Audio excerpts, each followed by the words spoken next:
You know, one of the things I hate, even though I know people mean well, What? when you tell somebody that you're going through something and they say, well, it could be worse.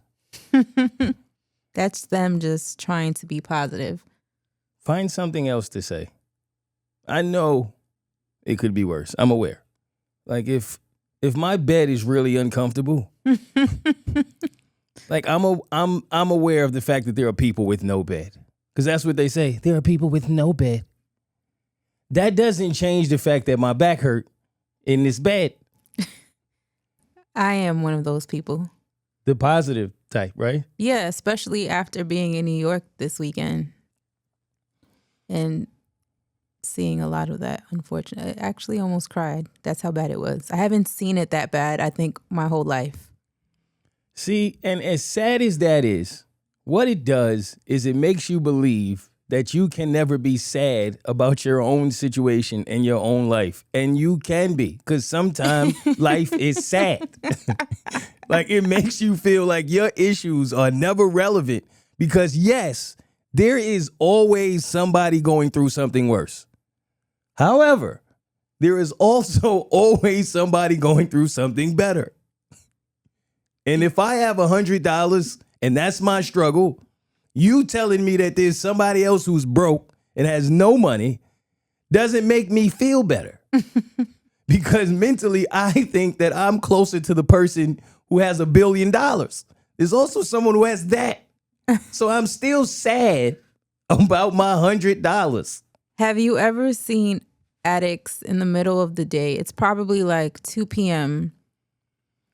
On a sidewalk, just laid out when it's like 90 something degrees outside and they're fully clothed with people trying to help them. Like, it looked like medical, I don't know if they were paramedics or what, just trying to help them. I've seen it, yes. I guess this was my first time. You've never seen that before? Mm-mm. Really?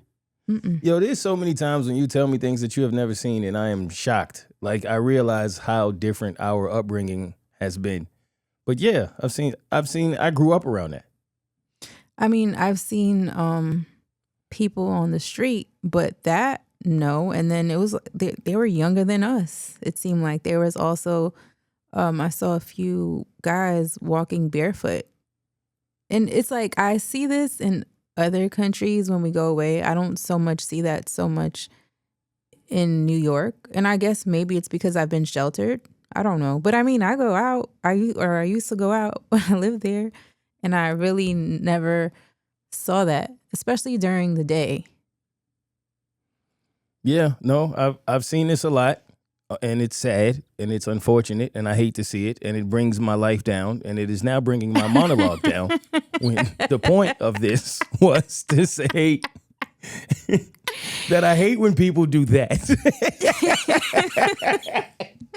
And you're surrounded, exactly that. You're surrounded by that. When you say, yo, going through this house I just bought is stressing me out. I don't know what to do. I'm dying. Can you help me? And then they look at you and go, there's someone without a house.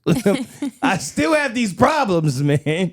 But yes, I completely understand what you're saying. And it is unfortunate and it is true. You have to count your blessings, even when it hurts, because there's always someone going through something worse. Welcome to In the Moment.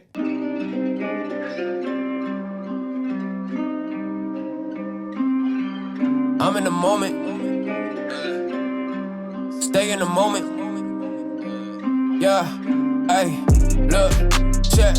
I'm in the moment. They try to hold me down, I just re-up and then I just reload it. Yeah, hey, look, stay in the moment. Episode 306. I am your host, Mo Mitch. The producer is riding with me as always. How are you feeling? Hey, I'm good. Hot in Atlanta. It is very hot. It is unfortunately hot in here. We turned the air on late, and I am paying for it as we speak. But I'm back from Vegas ready to get to work, and that probably has a lot to do with why I feel so hot too, because damn, like every time I go to Vegas, I'm reminded of how it's a very different type of heat. How was New York? It was amazing. I haven't had such a great time in so long. I sense sarcasm. Or was it really that much fun? No, it was really that much fun. Why? I feel like I was doing something every day and I wasn't dealing with house shit. I think that's the biggest thing. It sounds like you had a better time in New York than I had in Vegas. My Vegas trip was interesting. I learned two things from going to Vegas this weekend, y'all. Number one, I'm old. It is what it is. It was one of those moments when the reality was just hit you dead in the face. And I realized that you can't go back to the same places and expect to have the same times. I agree. Actually, that reminded me of something. We went to a spot in Brooklyn in Fort Greene that apparently we've been to before, and it was completely different. It was gentrified, like to the max. It was weird, actually.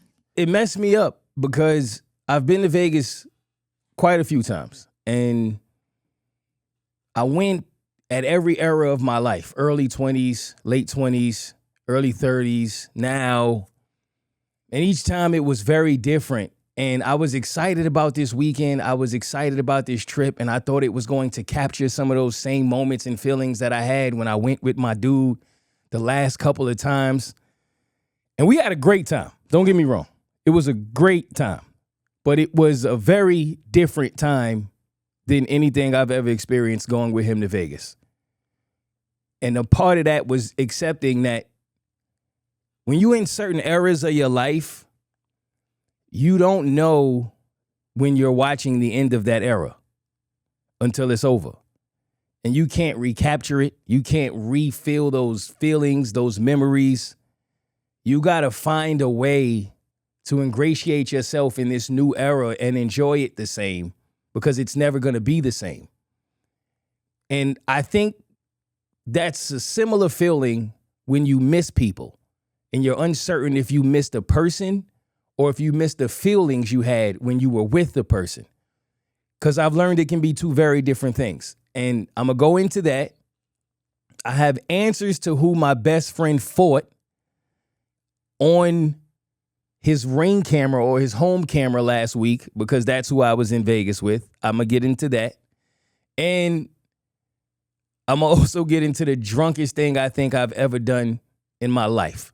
I remember when we first went to Vegas together, we were young, we had no money, we had a vision, and we had alcohol. And that was it. And somehow it was reckless. It was like a time to remember. It was when you were really in your prime of your youth. Aren't those the best times, though? Yes. Even though you're broke?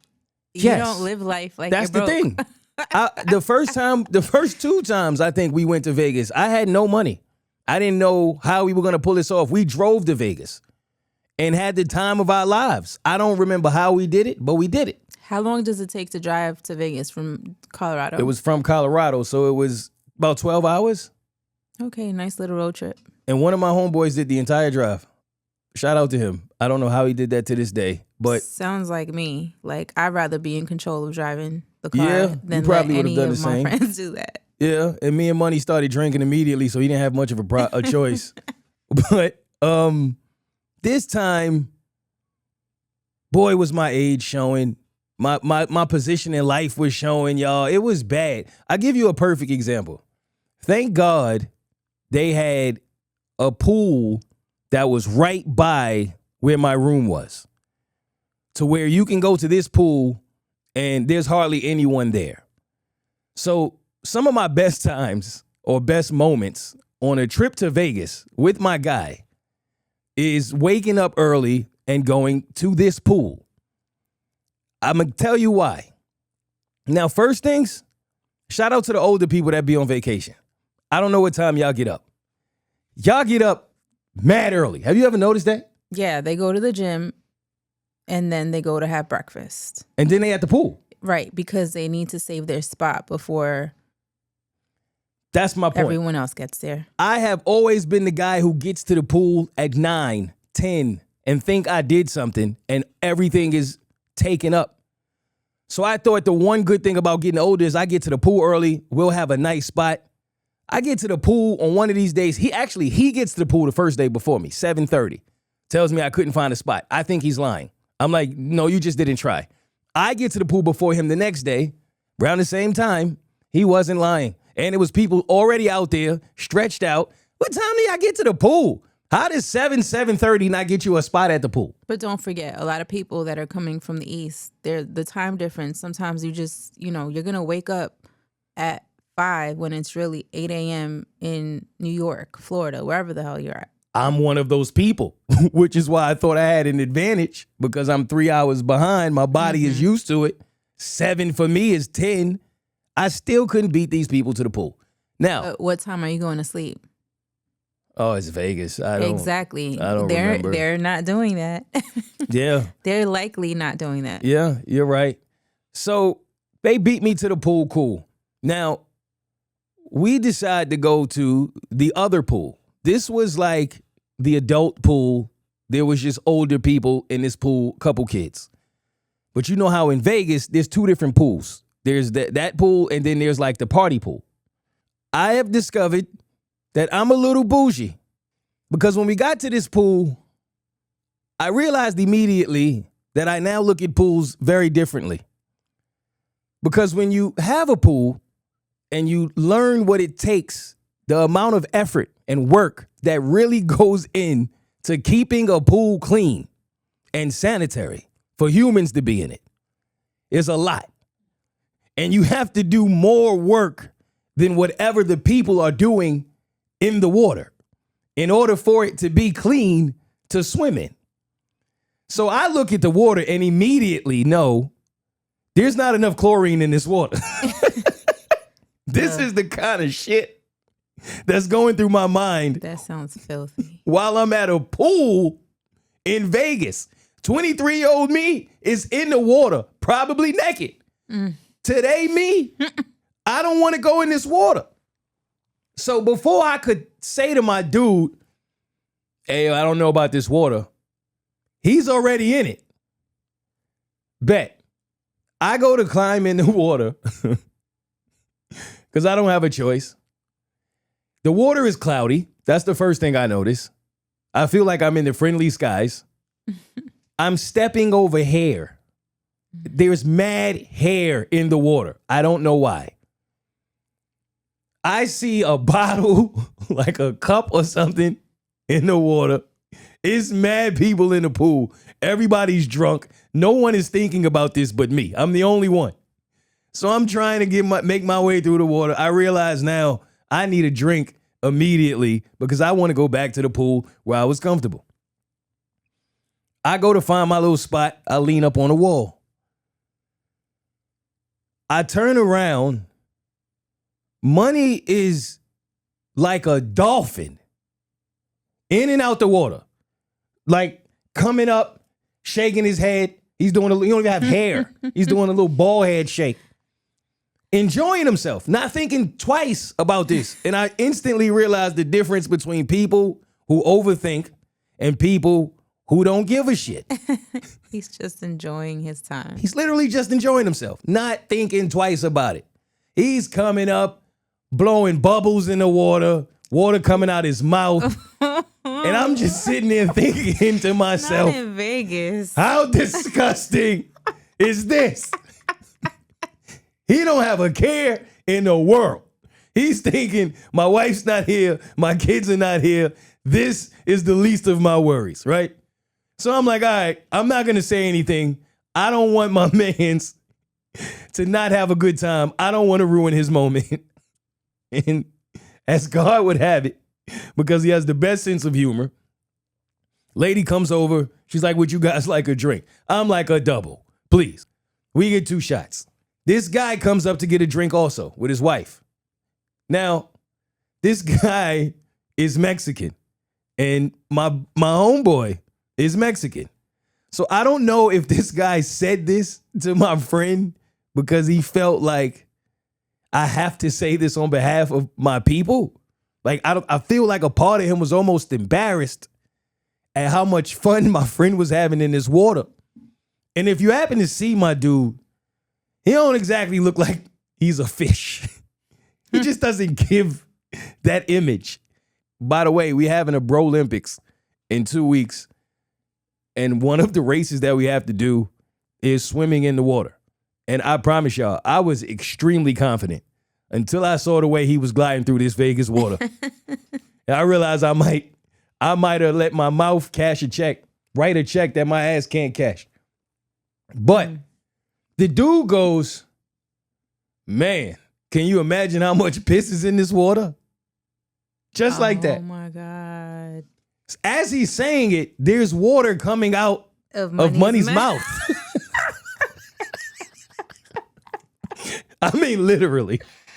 Right? Oh my God. You can see the realization come over Money's face and apparently this guy's wife's face at the same time. Because why would you say that? Right. Right. And now I was thinking it and I didn't say it because, again, You'll ruin someone else's experience. I don't want to be that person. Right. Right. So as much as I'm in the water with meta glasses on. So I clearly had zero intentions of putting my head anywhere near this water. I know what time it is. This is just me. So when the guy says it, I can already, I know my guy. He's offended. I can see it all in his face. Immediately it goes from he's having a good time to why is homie talking to me about piss when I'm spitting this water out? And the wife goes, I think the wife might have been trying to diffuse it because something tells me this is not the first time they had this conversation, right? Like, mind your business. Right. It's like, yeah, I get it. So the wife goes, oh, no one pees in the pool. We're all adults. Something like that. Yeah, right. So then I go, here go my dumb ass. I just did. Who knows? What? No. Here I go, right? Ma'am, respectfully, look around. You see how many people in this pool? Do you see how all of us are drinking? When's the last time you saw someone get out? And she goes, huh, I haven't. And then you could see it hits her. Oh yeah, you're right. They're definitely pissing in this pool. So I look at Money and I go, hey, you want to go get another drink? And he goes, yeah. And he kind of gives me the face like, yeah, before I say something. And I don't know why it offended him, right? But I could tell he's offended. What do you mean you don't know? Well, I'm going to tell you why. I'm going to tell you why, right? So we walk away and I tell my man, I was like, yo, hey, y'all have a good time. And we're now walking toward the exit of the pool. Where we are, it's a bit of a walk. So as I'm walking, I go to turn and tell Money something about whatever homie said. And I realize he's being Aquaman again. He's back in the water. He's swimming again. And I mean swimming, like getting it. So we get out the pool. He does the hair thing again with no hair. And we walk to the sea and he goes, what's up with your man? You can't be offended when you just swam back across in the water again after your Mexican compadre just told you it's piss in the water. You can't be offended. If anything, he's helping you. What is he offended by? I was confused. I thought he let it go once he got back in the water. I feel like you don't care what he said because if you did, you wouldn't have put your face back in there.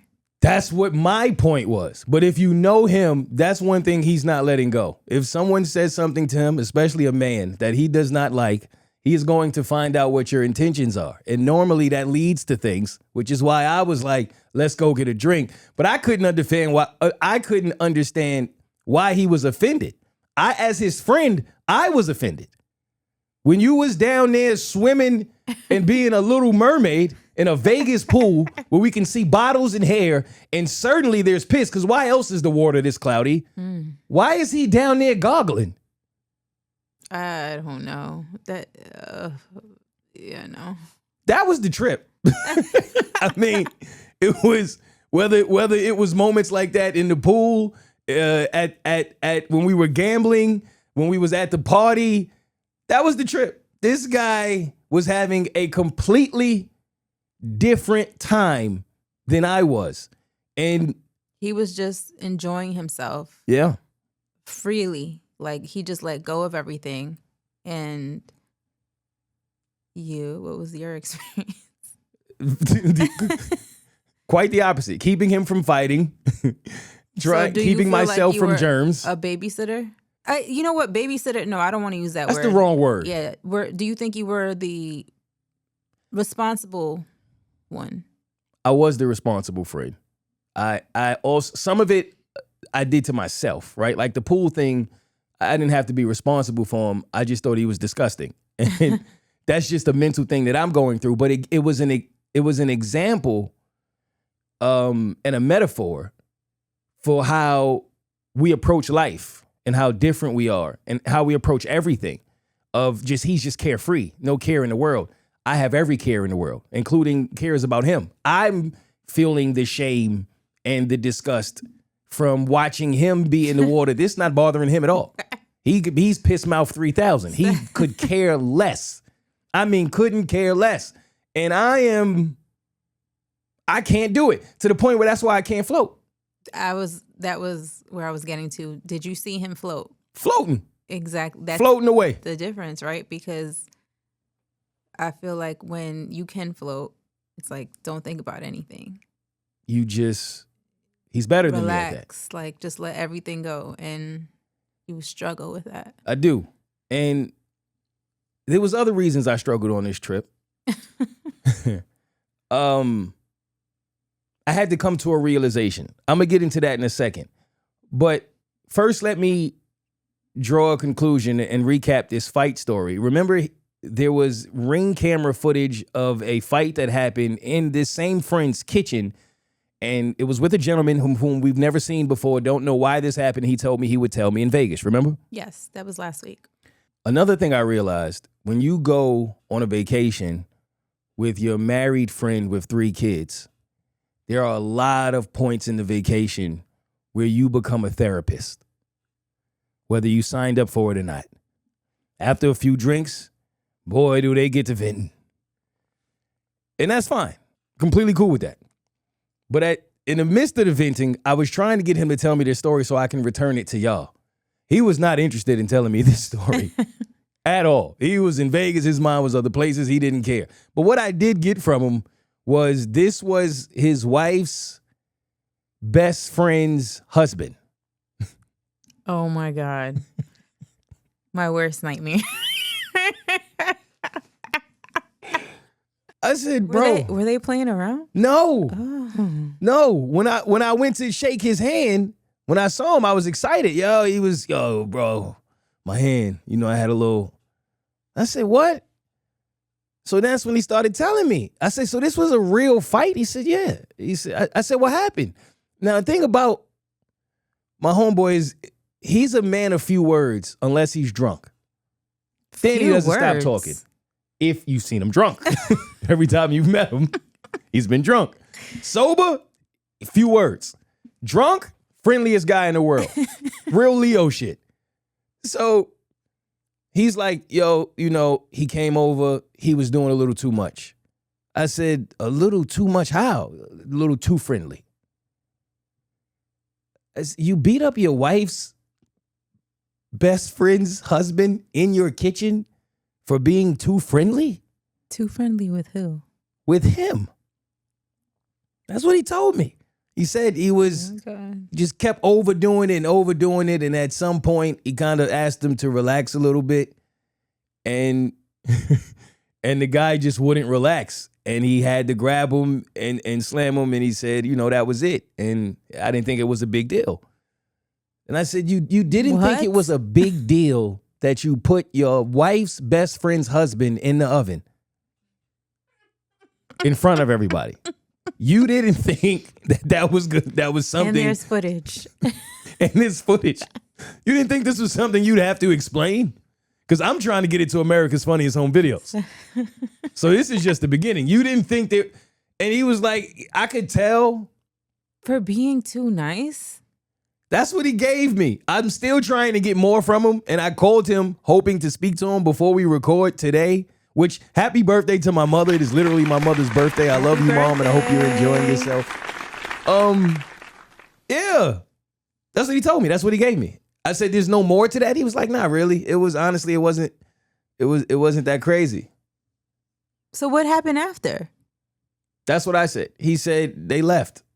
Like immediately after? Yeah. And I said, Are they still friends? I don't know. He said everything is still cool. He said it was just like a drunk moment and he was being a little too friendly. And you know what I really think from the way he described the story to me? What? I think he was wrong. I think Your friend was wrong. Yes. Damn. I think it was one of those situations where I always talk about when you know you dead wrong in a situation, how do you explain it to people? Do you lie and try to make it exaggerated, make it seem like you were right? I feel like he was giving me such low details. He was so scarce with the information that it told me that he was probably dead wrong. It reminds me of that Friendsgiving situation I had. Thankfully, it didn't turn into that. Yeah. However, it could have easily turned into that. You want to give them a quick version of what you experienced at your Friendsgiving? All right. So I had a Friendsgiving about 3 years ago. One of my friend's husband, he had been drinking for about 5-6 hours. And then my other friend arrived around 12 a.m. with her husband. By this time, the one that had been there since we started had a drink too many. And he just started calling my other friend's husband a name that wasn't his name, repeating himself over and over and over and over. And that escalated. And the second couple that arrived at 12 a.m. ended up leaving because the one that was already drunk was obviously under the influence, and it could have just escalated very easily. But I lost a friendship, I would say, because of that. It was one of those moments. It seems like the other guy was drinking. From the footage, the way that he slams him, it's given the guy had no idea why he was being slammed. He didn't look like he was aware of why he was getting put in the oven. I can't imagine them being like, oh yeah, everything's all good. We'll be there next weekend, Susan. I highly doubt it. And I promise y'all, I'm going to try to get more information out of him, but it was very difficult to do. And my other best friend did something as soon as I got back. And I think both things, you could justify cutting them off. And I'm at this point in my life where I'm like, yo, I am tired of losing friends. So I tolerate it. And I don't think there was bad intentions at all from neither party. I really don't. I just think they are perfect examples of how in one situation, sometimes you could love somebody, but you don't necessarily love who they are when they're intoxicated. Oh, absolutely. Right? A lot of us go through that. Yeah. And then the other one is you can love somebody and they simply just don't think about the things they say to you. And these things can really fuck you up. And I'm going to go into both situations on Patreon. I don't want to do it here because I would feel bad, because I'm not trying to make my friends feel bad, but I also think these stories are very relatable. That was another thing I learned on this trip. I don't know what it is about Vegas, but the level of drunk that you obtain very quickly is wild. And certain friends you travel with, you get different experiences. Like with this friend, I have to be the responsible one. I have to be the one who drinks less. And I also have to be the person who talks to people, which I hate. When you're an introvert and you travel with your even more introverted friend, now you have to be the one who's always doing the talking. Oh, and I don't have to do that anymore. You do that for me so often. So I don't have to be the one who has to explain everything all the time.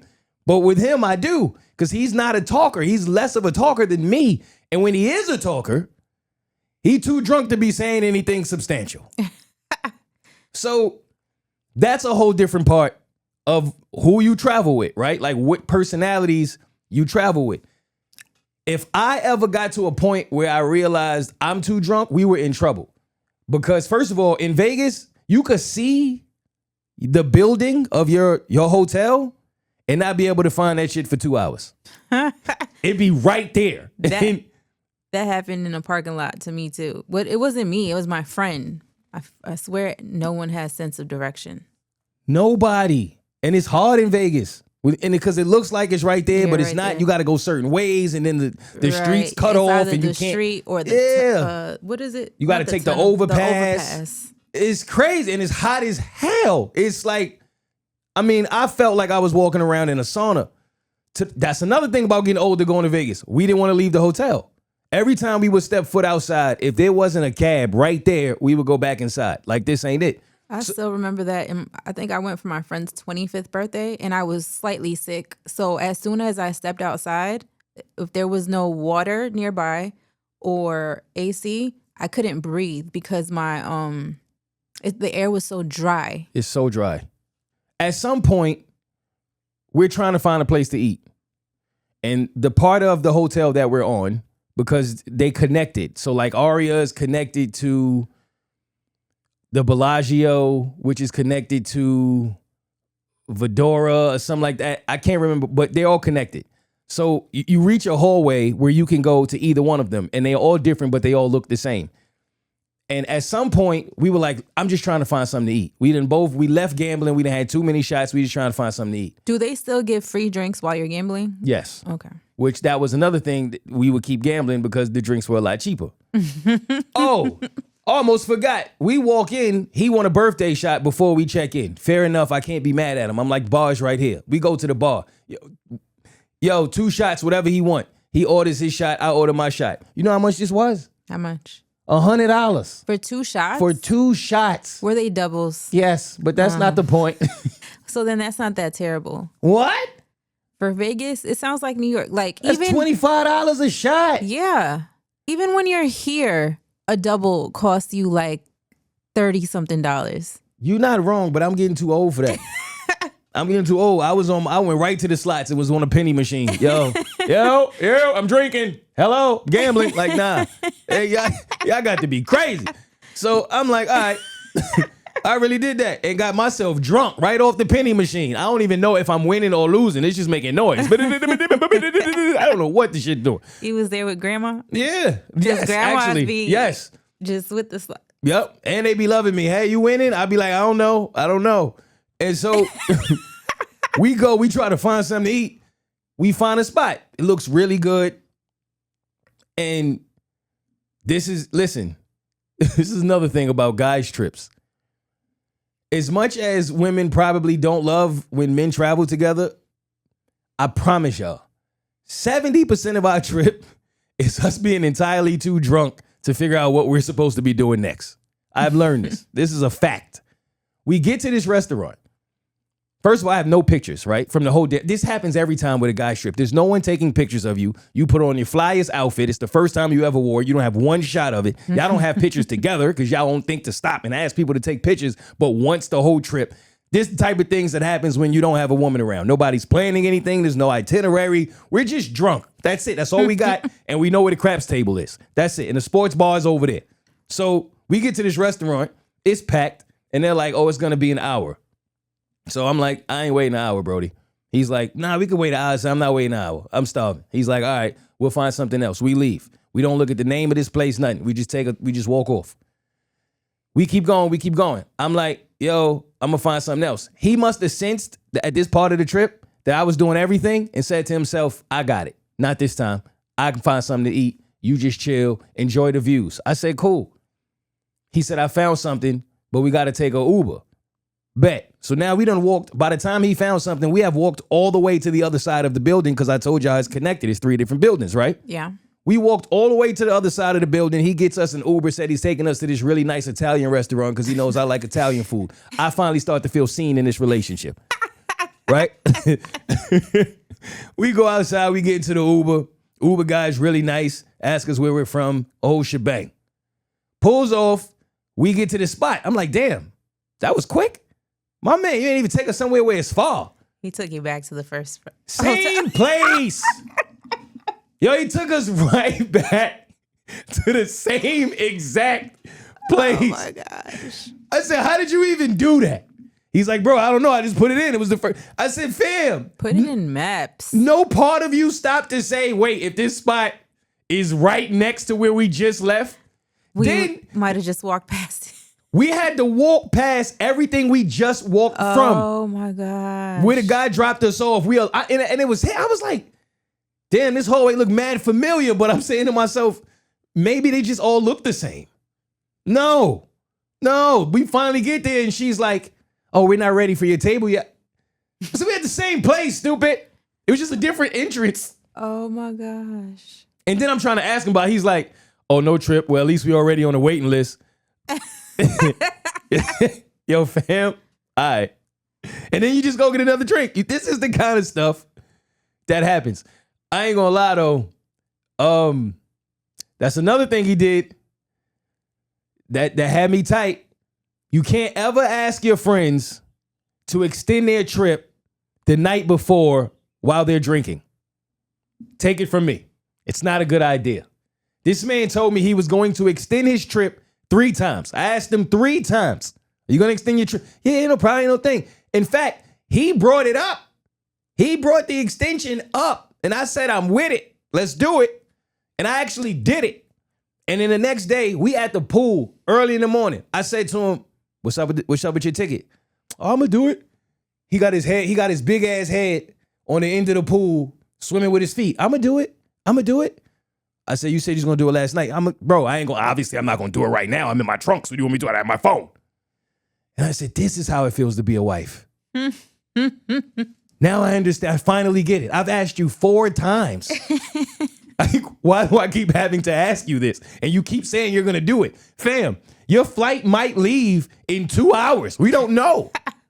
Yo, the flight don't leave until at least 1, but it might be 3. I'm not sure. I'm going to look. It's 8 in the morning. When are you going to look? So then we go up to the room. I go pack all my stuff. I go knock on the door. Yo, did you check? Nah, I'm going to check in a minute. So he still didn't know what time he was leaving? No. So he has no care in the world? 0. But this is him. This is him. So what if he missed his flight? We would have had to figure it out. I asked him that. He's like, ain't no thing, don't trip. They'll change it for me. That's who he is. That's his answer to everything. Don't trip. No, you're not going to be tripping. The trip is about to be over. Yo, don't trip. I'm like, it's 10 o'clock, money. Nah, don't trip. So then finally, he comes to me, and it's got to be, because we check out at 11. So it's got to be, by the time he gets downstairs, I'm already at the bar waiting for him. I'm having a drink. It's like 11:05. Yo, give me one. So the guy comes over, he says, which tab you want it to be on? He go, oh, it's already open. All right, so it's on my tab. Did you figure out what we doing? And now I feel like this is the moment where, as a wife, y'all probably go through this a lot. I don't want to ask again because then I'm the nag, but I need this information. And I've already asked 5 times. Now I'm going to be the nag, right? But you done put your drink on my tab, so now I'm asking. What's up with the flights? Oh, I got to leave at 11:30. It's 11:15. Oh, you know what? Instead of you staying another night in Vegas, since I kind of fucked you over, why don't you just come home with me? So now you have left me 10 minutes to figure out another flight and decide if I want to come with you and your 3 kids and your wife to your home. After you just beat up somebody in your kitchen. After you just put somebody in the oven, was about to beat somebody up because you drinking piss water. Instead of just spending the time by myself in Vegas. Yo, I think not. Then he takes the shot that's on my tab. Can't give me a pound because his hands hurt. Oh, he got piss breath and tells me, yo, bro, this was the time of my life. And just leaves me there. Like a cheap date? I never felt cheaper. I can assure you of that. And that was how it ended. But boy, the subtle differences from when you go on a trip with your guy compared to when you go on a trip with your lady. It's very different. Now. Or Vegas in your 40s versus Vegas in your 20s, Vegas in your 30s. That also. I didn't have it in me. Vegas is not what it used to feel like at all. I was Did you ready guys to go get out of there. Pool parties or see pool parties going on? We didn't really go to we went to, there was a party at the pool we stayed at, but Okay. we didn't really go out of our way to go to a pool party. If that makes sense? Yeah, I get it. Mm-hmm. He's a strip club guy. We went to the strip club. How was that? Because I know you're not really into that. That's the thing. I don't love strip clubs, but it was Well, cool. did he love it? You- Did he have the did. time of his life? He did. Okay. You know what? We both did, because one thing I will say about Vegas strip clubs, because this was my first time, it's not, they don't hassle you. That's the part I like. Like, it's not like, oh, come on, come dance. Oh, come, none of that. Like, because that's what I told him. He was like, why do you hate strip clubs so much? And I told him a part of it is when I come, like, I just want to relax. I don't want lap dances. I don't want 5 women walking away mad at me because I don't want to throw money at everybody. I just want to relax. And he was like, you can do that. And so we got a section, and every time a woman would get up and go dance on the stage, I would take my little 10 ones, throw them up, go sit my ass right back down. And I did that for about an hour. And I was like, I could do this. And they just walking around. And everybody's chilling. So the strip club was cool. And we found a driver, random guy comes up and he goes, are you Mo? I tell him, yeah. And he's like, dude, I listen to your podcast, shout out to, he goes, what are you doing? And I'm like, I'm just celebrating my man's birthday in Vegas, bro. And he was like, y'all don't have plans, nothing. And I was like, nah, we literally are just winging it, like spontaneous as hell. And he was like, well, what do y'all like? And I was like, it depends on who's asking. Like, what do you mean? And then he was like, I got you, dude. What happens in Vegas stays in Vegas. You don't have no problems with me. We never even met. I said, okay, well, if we being that kind of honest. And he goes, done, give me 10 minutes. And the guy calls somebody, dude's name ends up being Jonathan. He picks us up, big ass, beautiful truck. Doesn't charge us for the ride. Obviously, we tipped him well, but puts the ride on the house and then took us to the strip club. And we got VIP. They took us into a different interest. It was just like complete. So I don't know if that's a part of why they weren't like hassling us. And they were just letting us chill. But yeah, I was good. I took out my little $30, threw it up. Money gave me another 50 because he was embarrassed that I wasn't spending more money. But we had fun. It was cool. And that was the biggest takeaway. That was my thought of the week is, like you said, you can go back to the same place, but you can't go back to the same time. And I thought I could recreate a lot of that magic I had in Vegas in years past. And it wasn't that. It was its own version of a good time. But it was humbling and fun, I would say, to see a friend of mine who has a little more responsibility than me in having 3 kids and a wife have the time of his life. Even though for me, it's different. And this is tough for me to say, but I'm going to say it. And I'm going to dig more into it on Patreon, but I'm going to be honest. It made me realize that I miss someone that I'm still mad at. And I don't like that feeling. I've never experienced it before. Most of the time in my life, my scissors are very sharp. And if I cut someone off or if they cut me off, I don't feel anything at all. But I've never experienced a situation where I was like, damn, I really miss somebody. And I wonder if y'all have ever felt that way. You ever miss somebody you just simply couldn't be around anymore? And then I got deeper in that thought. Do you miss them? Do you miss the person, or do you miss the times that you had with the person? And is that the same? Do you miss the person you were when you were around them? Do you miss the way they made you think, feel, act, whatever the case? And it can be a significant other, but it does not have to be at all. I have never missed anyone that I didn't date. That's an odd feeling.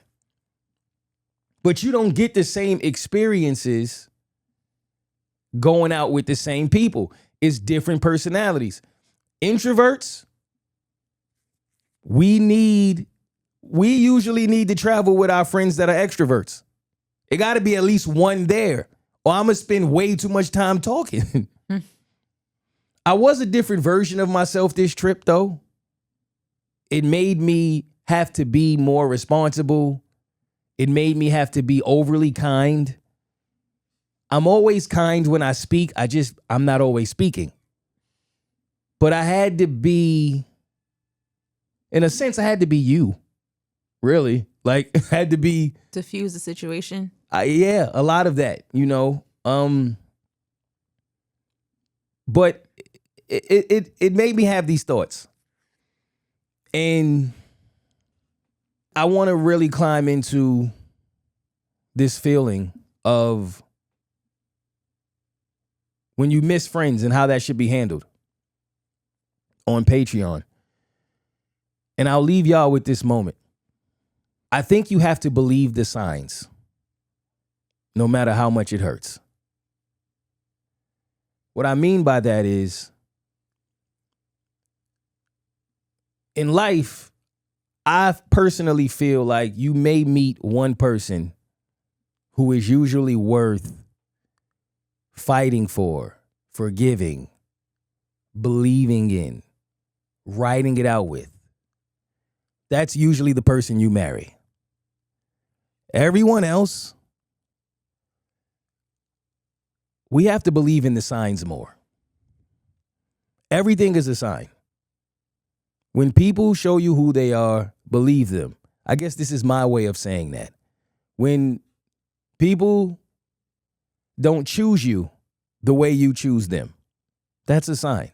When people don't text you the way you text them, sign. When people don't call you the way you call them, sign. When people don't show up for you the way you show up for them, that's a sign. And so often in life, we ignore these signs because of the comfort that we feel from having this person in our life. You don't want to lose them as a friend. You don't want to lose them as a lover. You don't want to lose them because they may grant you an opportunity. Maybe you simply just have this person in your life for a season because you need someone to go out with. You need someone to talk to. You need someone to kick it with. You need someone to fight for you. And all of those things are okay. But if those same people are not showing up for you time and time again, the same way that you have show up for them, you cannot be mad at them if you continue to show up. At some point, you have to be mad at yourself because they are showing you exactly who they are. And you don't want to believe the signs, usually because of the pain that now comes with what happens if you actually do. There usually has to be action that follows it. And sometimes you don't want to lose that friend. You don't want to lose that person. But that's exactly why I believe that they say people are seasons. Because if someone is not showing you the same exact interest that you are showing them, how could you ever think that relationship would work? Okay, maybe they're not the best texter, but you still need them for talkings, and so you still keep them around. Maybe they made a mistake once, and so you're not going to hold it against them. That's all fine and dandy. But at some point, once that person has already showed you that they will not think about you when it comes down to it, that they will not consider you unless they absolutely have to, it is now your responsibility to take that sign as a warning and proceed with caution or not at all. But believe the signs. They're always there. They never lie. They're never late. And it's always us who want to run from exactly what we know we're seeing because of the discomfort that comes with the fact once we accept it. And I've done it. I have kept friends around too long, knowing damn well that they had already shown me that they were never a friend. And sometimes the scarier part of it is sometimes there are no signs because they're too good at it. And you mean too much to them at the time that they need you. People will always love the version of you that they need, but they don't always love the version of you that they don't, even when it's the same version. Believe the signs. And You can miss somebody, but still not have any desire to make amends with them. And that's kind of what I want to go into for Patreon. And also what my other friend did. That I don't think he meant any harm. But boy, could it do some real psychological damage if I allow it to. I think that's all I got. You got any questions from anything I've said or anything to add from anything I've said? So you have a show coming up in New York, Sunday, August 23rd at City Winery, 7 p.m. for those listeners in the tri-state area and whoever wants to travel. August 23rd. If you're close to New York City or if you live in New York City, be there. This is the last show of the tour. I'm closing out. It's going to be new jokes, new content, even if you came to the last show in New York. I'm excited about it. This will be the cap off. And the tour was successful. I'm still happy that you all pushed me to do that. The producer really got on me about having a tour, and I just didn't see it. I didn't see it being as successful as it was. And the lessons that I've learned and the people I've met and the experiences I gained, especially from going to places like Brussels, was memories I'll have forever. So, yeah, come out to the show if you're in New York. And the last thing I want to say is truly, truly hold on to every moment that you have with people you love. Because I got off that flight on Thursday and I knew it was going to fly by. I was like, this is going to be the quickest weekend of my life. And I tried my best to literally be in the moment the entire trip. And I was. There was a lot of times when I just stopped and just took it all in. And it was a blip. It still went by so fast. And I had to sit there and, we were having a talk and I'm telling him, I'm like, the last time we did this was 5 years ago. Like, really think about that. Let that sink in. And the last time we did it before then was 5 years before that. 5 years, as if tomorrow is promised. We moving as if 5 years is promised. I'm like, that's a problem. And I get it. We all grow up. We all have families. We all get older. But we all can make time. And it's important to do because everybody says tomorrow's not promised, but not everyone truly lives like that. So cherish those moments, travel when you can, and take in every second you can because it goes by so fast. It was almost scary to me how we got there, and it seemed like in a blink of an eye, we were saying goodbye. And the vacation blues is definitely kicking my ass. At the same time, I'm very happy that I do not have to be watching my dude on another planet for a couple days. But yeah, I can use the break. That's always a funny feeling too. When like the trip is over and a part of you is like, damn, this is sad. Ooh, I can't wait to get home. Not the producer though. You sound like you had a much better time in New York. I did. I mean, I missed my bed, but other than that, it's just. Yeah, I get it. Nice to be away. But yeah, I enjoyed myself. Next week, I'll find some more answers on exactly why my dude put this guy in the oven. And do I have a juicy story about a voicemail that I received by accident. And I'm still contemplating if I'm going to tell y'all and if I'm going to tell the person who sent it. But I can only talk about that on Patreon. So if you're a Patreonizer, stick around and I'll see you in a second. Y'all be good. Have a good week. I love you all. Next week, bitches. And if you need me, hit my motherfucking line. If you need me one time, hit my line.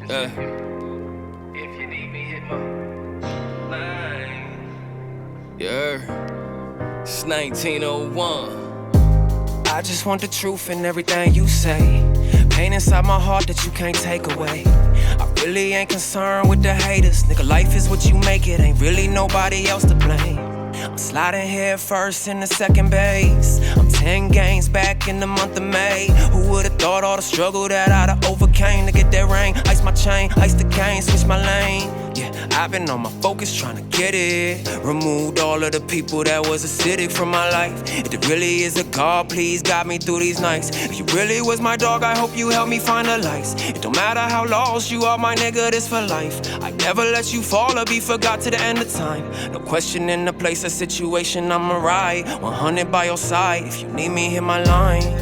Yeah. If you need me, hit my line. Yeah. If you need me, hit my line. If you need me, hit my line. If you need me, hit my line. If you need me, hit my line. If you need me, hit my line. If you need me, hit my line. Look, it's like I don't know what my truth is. Thought she was the one, here we go with them deuces. Broken math, here we go again. Just another lost lover, I can't even call a friend. Fuck, never thought she would quit. Thought we would work it out, guess I ain't see we ain't fit. Our focuses are different, I try but I can't relate. I'm trying to give her the world, she'll worry about her state. Worried about her weight, I'm more into her heart. You know that shit is finished when you don't know where to start. Yeah, and all that baggage you carry when you know you taking off on the one that you wanna marry. I just feel the system is broken. If you closing down as soon as you got me open. Can't lie, this shit is breaking me. I feel broken, maybe I'm just breaking free. If you need me, hit my line. Yeah. If you need me, hit my line. If you need me, hit my line. If you need me, hit my line. If you need me, hit my line. If you need me, hit my line. If you need me, hit my line. If you need me, hit my line. Yeah. If you need me, hit my line. If you need me, hit my line. If you need me, hit my line. If you need me, hit my line. If you need me, hit my line.